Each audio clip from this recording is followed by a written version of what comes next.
Let's all play What's My Line?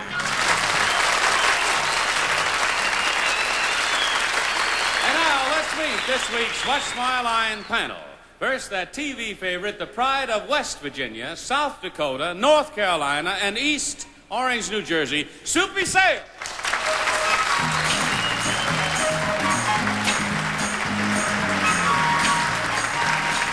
Thank you, Johnny Olson, and it gives me a great pleasure to introduce you to not only a beautiful young actress, but a author of a best-selling book on interior decorating entitled Starting from Scratch.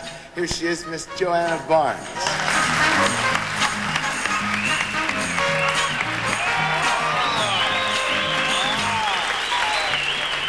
Thank you. And on my left, the star of Does a Tiger Wear a Necktie, wearing a very snappy polka dot necktie himself, Mr. Hal Holbrook.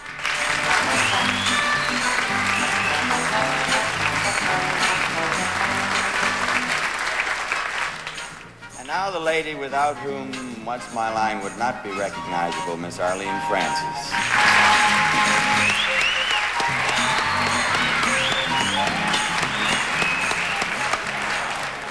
Thank you. As you all know, the gentleman on my right has brilliantly portrayed Mark Twain. And now the gentleman who is about to appear on my left will brilliantly impersonate Mark Goodson. Here he is, Wally Bruner.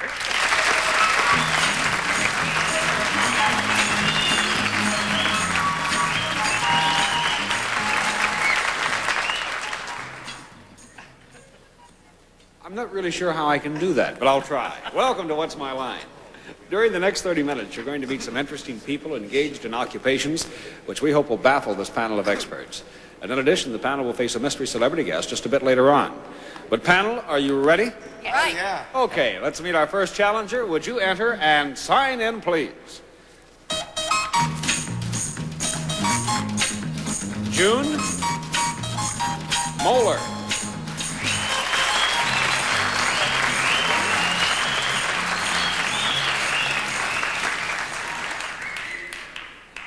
And Miss Mohler, where are you from? New York City. Very good. Panel, may I tell you that Mrs. Mohler is concerned with a product. But now let's show the audience just what that product is.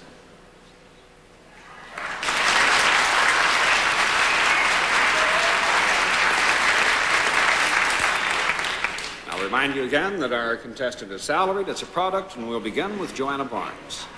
Mrs. Mohler, is this a product which I might use? Yes. Might Soupy use it also? Yes.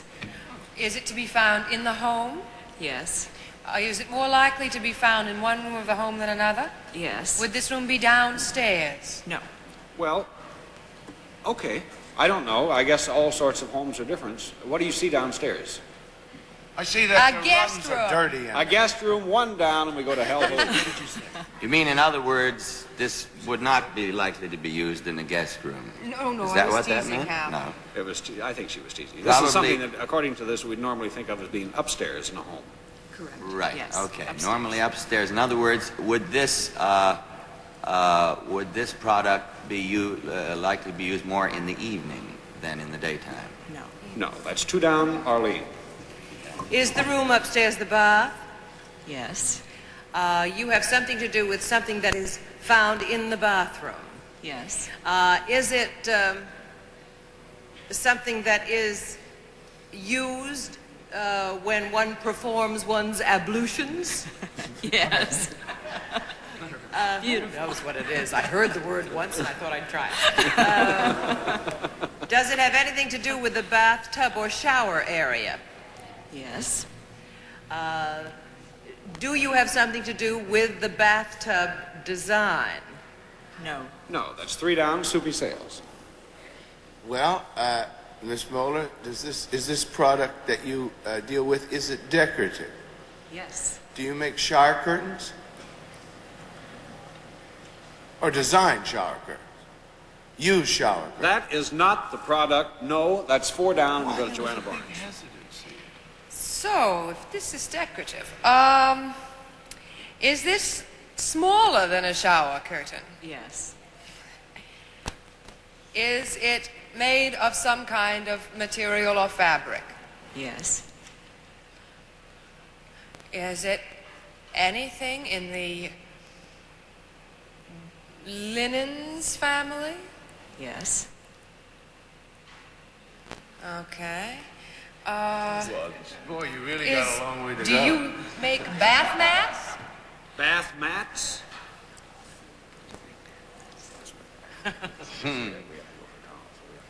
That's on bath mats. You have to get a no, and that's 5 down. We go to hell. Does this material have a rough rather than a soft texture? Sometimes. Sometimes. You mean rough like sandpaper, Hal? Well, I mean rough like toweling rather than Yeah, I like think sheets. we'd have to give him a yes on that. Sometimes. Sometimes. Right, and it has something to do with either taking a bath or a shower, Yes. and it's decorative. Does it have also a functional use Oh, yes. and used by men and women Yes. in a functional way? Yes. Is it a towel? It is indeed. It's a bath towel. Long time to get there.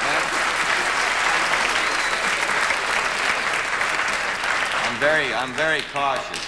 I lead up slow. Pal, may I tell you that June Mohler works for Fieldcrest Mills, who are the leading producers of towels in the United States. And it's become quite a business, hasn't it? It's a very big business. How do you measure success in the towel business? Well, last year we made over 53,000 miles of towels, which would take you around the world about twice. What a bath that big. It's a long bath. But you know, there are new things in towel designs now, and they're really becoming quite wild and quite beautiful, aren't they? They're very unusual, too, in color and design. And now it's no longer just a white goods business. It's colorful. Well, you have some here. Yes. Maybe we see them. Oh, Yeah. those beautiful. Isn't that beautiful? Oh, divine. This Yeah. is one of our new designs called Shalimar that was inspired by a Far Eastern design. And we're going to show you how it was interpreted by very famous designer Bianco of Rome into a lovely outfit. And here, as you see this design, you're going to see it translated into... Suddenly come to life. Suddenly come to life, indeed. We're going And here it is. And here is Adrian.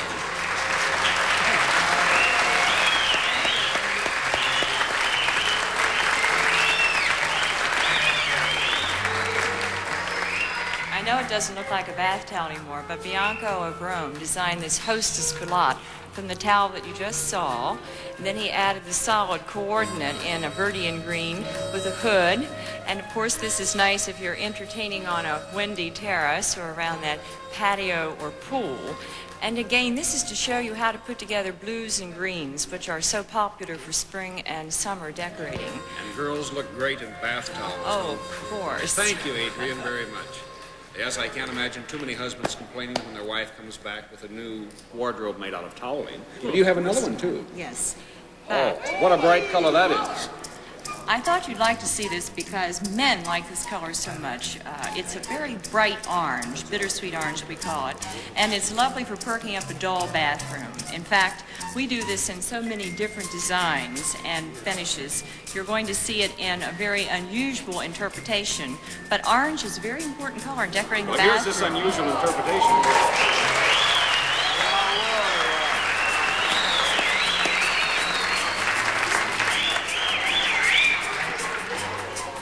Here we have, it's a beach cover-up. It's And this is Pauline, I believe. This is Pauline, yes, in her beach cover-up, and she's covering up with lovely towels.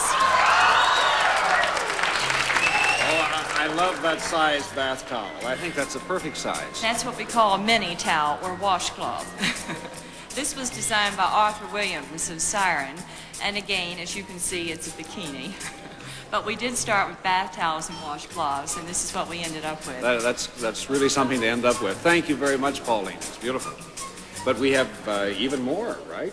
Yes, we do. In Yep. fact, Oh, and this fits other things, too, that your this company fits makes. other things because Fieldcrest also makes beautiful things for the bedroom that coordinate with the bath. We call them coordinates because they match in design and color. We're going to show you a Powell flower ensemble that features a shower curtain A shower curtain that matches the towel. that matches this towel. And we'll also show you a sheet that was designed around the same idea of using a great big huge mod daisy. And here it is.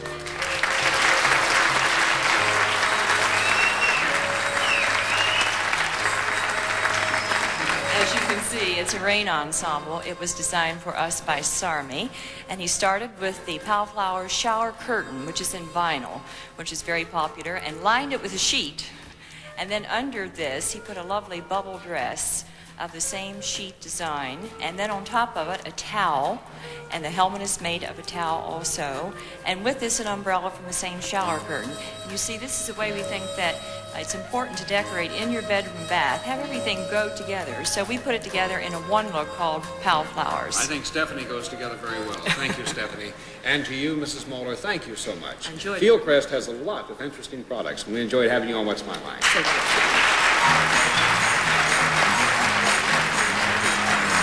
What's My Line will continue right after this word.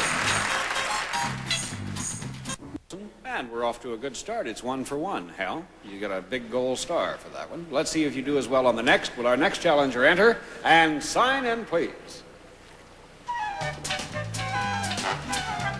Mr. X.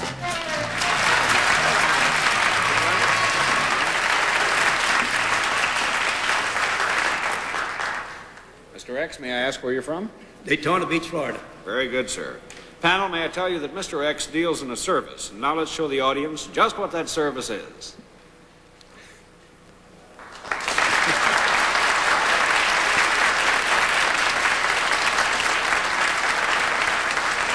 But I think it's obvious to you that our guest is signed in as Mr. X because to use his name might well be to give away his occupation. I'll tell you that he is self-employed. It's a service we're after, and let's begin with Arlene. Thank you, Wally. Mr. X, does your service have anything to do with the sports world? Yes. Is it a sport that works out down south before it comes into its season? A sport such as baseball? Yes. Do you have something to do with a particular team in baseball? No. That's one down. Soupy Sales.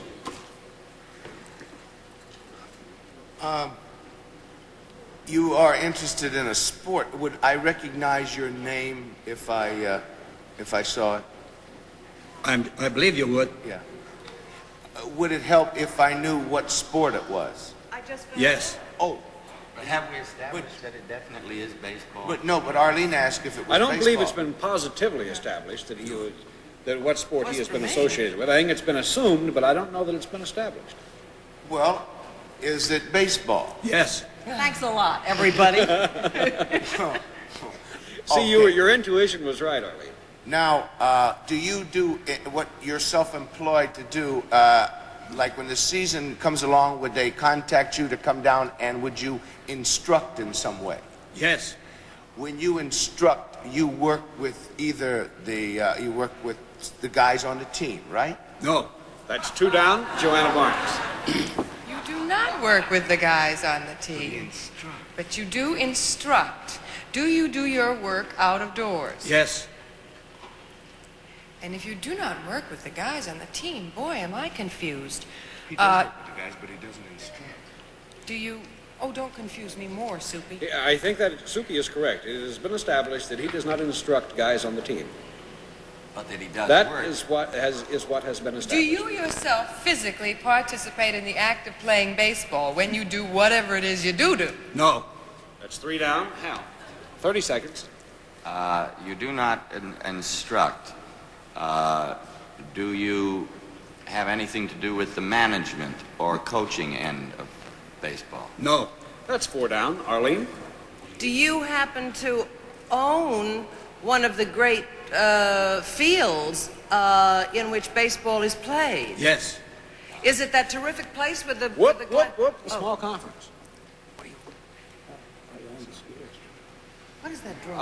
Well, one of the great fields, I think you're thinking of Yankee Stadium or Ebbets Field. No, or I'm what do you- not. What are you thinking of? I'm thinking of the place in Houston, so I guess I'm wrong. That big...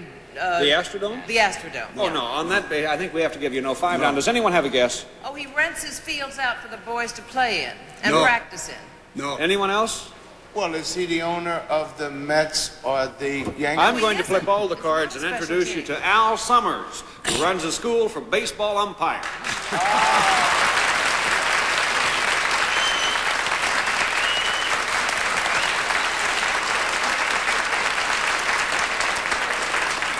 And I think Al indeed is qualified to be a, well, what would you call yourself, a coach for umpires, huh?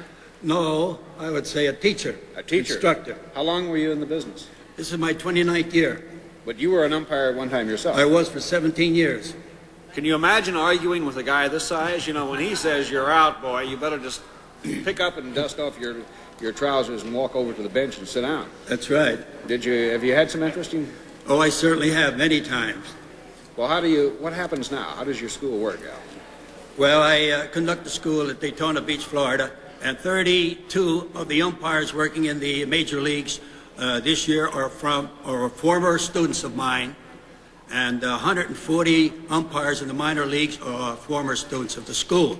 I also train umpires for the Army, and after this show is over, I fly to the Far East to conduct umpire clinics for the Armed Forces, and I will be gone for 2 months. This will be my 7th year over there for the Army. I hear they're even rougher on umpires over there than they are here, so take care of yourself. Thank Al. you. Thank you for being with us on What's My Line. Thank you very much. We'll be back to meet our mystery guest as What's My Line continues. Now we've reached that very special part of What's My Line, the time we meet our mystery guest. So, panel, are the blindfolds in place? Yes, Mr. Bruner. All right, mystery challenger, would you enter and sign in, please?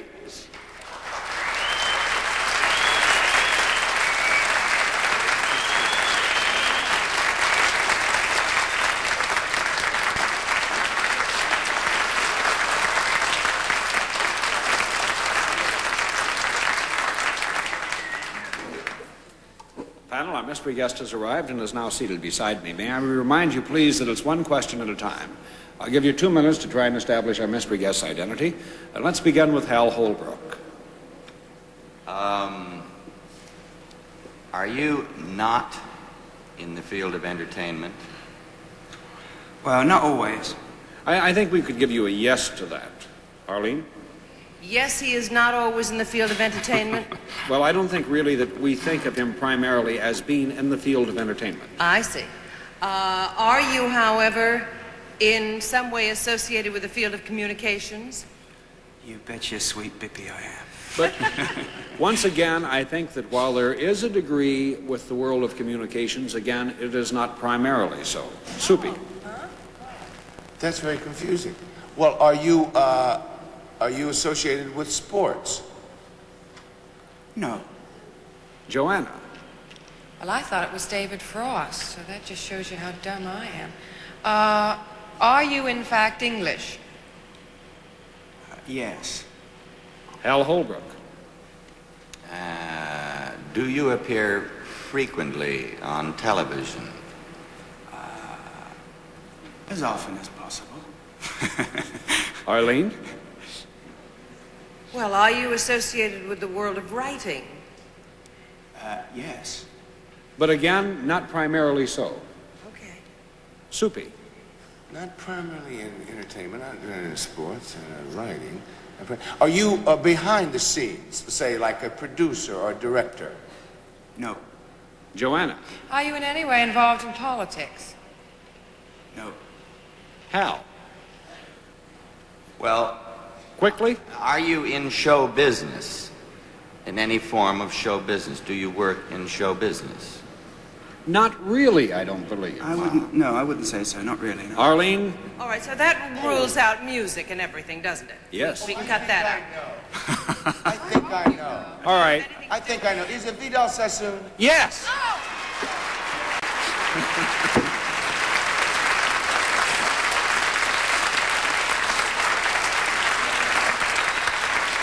Arlene, I apologize for interrupting, but time was running so short, and we wanted just a second with Vidal Sassoon. I wanted to do a terrible French accent because I knew Soupy would get it, you know.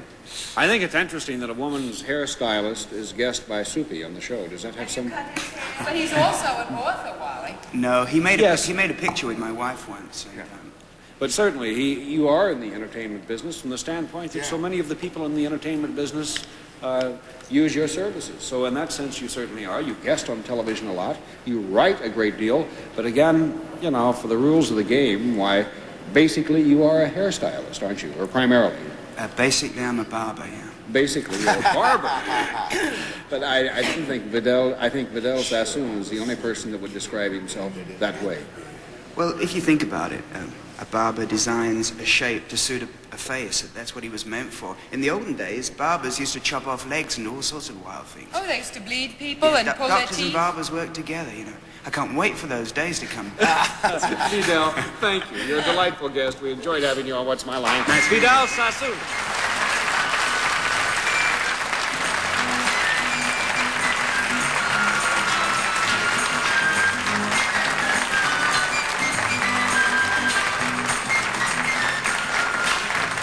What's My Line will continue right after this word.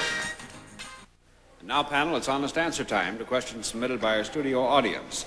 The first one is from Sam McCullis of St. Paul, Minnesota, to Soupy Sales. Who's responsible for your groovy wardrobe? Thank you. James Carroll on Madison Avenue. Does my I hope you get a free suit out of that. No free suit.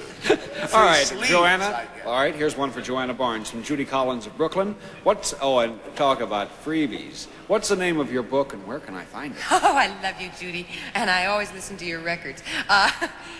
It's called Starting from Scratch, and the publisher is Hawthorne, and I hope you can find it in any bookstore.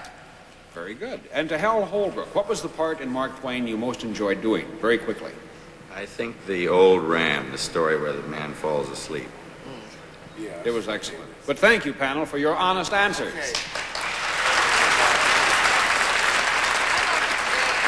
That's it for another day. We had a lot of fun, and I hope you enjoyed it also. And won't you join us tomorrow on What's My Line? This is Johnny Olson speaking for What's My Line, a Mark Goodson, Bill Todman production.